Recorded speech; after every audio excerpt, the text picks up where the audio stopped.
تو ایک افریقن صحابی تھے، کسی کالے علاقے سے، یعنی افریقہ کے ہوں گے، کسی علاقے کے ہوں گے، رنگ کے کالے تھے، افریقن تھے.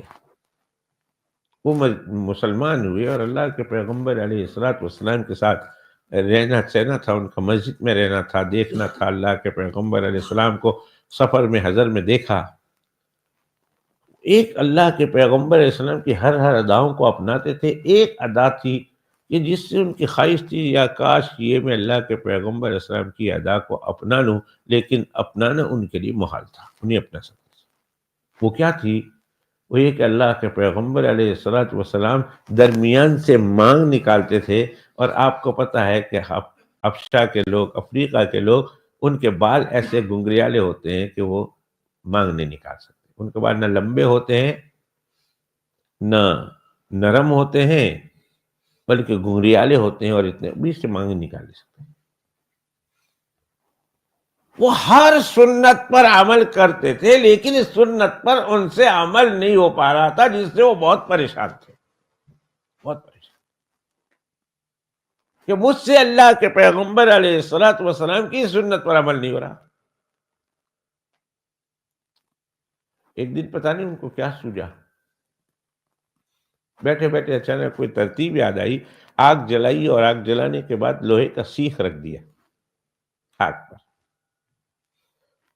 جب ہم لوگ سیخ بولتے ہیں تو ساتھ سیخ کے ساتھ کباب یاد آتا ہے. جب ہم لوگ سیخ بولتے ہیں کہ جب بھی چولہے پر سیخ چڑھا تو اس کا مطلب سیخ کباب ہوگا.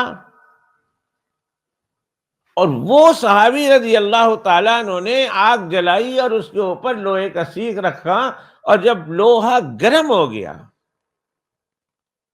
تو انہوں نے کوشش کی اس لوہے کو بالکل اپنے ناک کی سیدھ میں رکھ کر سر پہ رکھا. بال فوراً جل گئے، اور بال جلنے کے ساتھ ساتھ وہ سیخ ان کے سر کی چمڑی کے ساتھ لگ گئی، کھوپڑی کے ساتھ لگ گئی.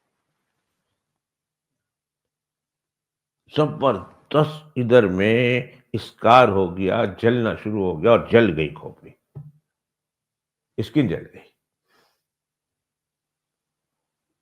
اب جب وہ مسجد میں گئے تو لوگوں نے پوچھا یہ کیا کیا تم نے؟ انہوں نے کہا چلو جی کھوپڑی جل گئی ہے تو کیا ہے، ٹھیک ہو جائے گی. اور ٹھیک ہو بھی گئی تھی بعد میں.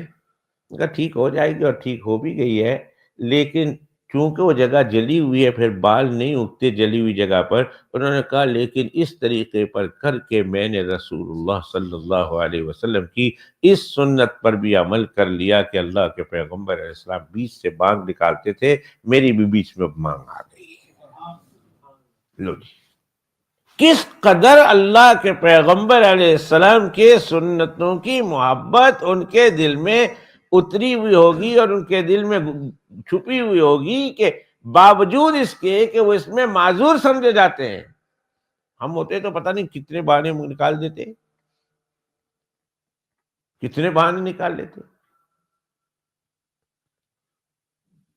تو جو نہ چاہے تو بہانے ہزار ہیں، تو جو نہ چاہے تو بہانے ہزار ہیں، اگر ہم نے نہیں کرنا ہے تو ہزاروں بہانے مار دیتے ہیں.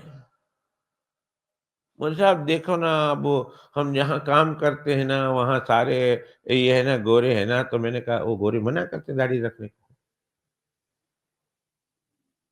وہ گورے منع کرتے ہیں ایسا کرنے کو، گورے منع کرتے نہیں وہ پد جو ہے نا جو، بس میں نے کہا بس رہنے دو، اسے آگے مت بولو. سمجھ گئے؟ لیکن اگر دل میں ایک بات ہے اتری ہوئی کہ میں نے اپنا چہرہ رسول اللہ صلی اللہ علیہ وسلم کے چہرے جیسا، میں نے اپنے سر کے بال رسول اللہ صلی اللہ علیہ وسلم کے بال جیسے رکھنے ہیں، تو پھر گنگریالہ ہونا اور بال کا چھوٹا ہونا ان کے لیے کوئی معنی نہیں بنا، ان کے لیے کوئی رکاوٹ کا سبب نہیں بنا. بہرحال اللہ نے ان کے ذہن میں ترتیب ڈالی اور انہوں نے سیخ لگا کر اپنے بال جلا کر درمیان میں مانگ نکال دی، اور ساری زندگی خوش تھے کہ چلو جلی ہوئی کھوپڑی تو ٹھیک ہو گئی، لیکن رسول اللہ صلی اللہ علیہ وسلم کی سنت پر اور داؤں پر عمل تو ہو گیا نا.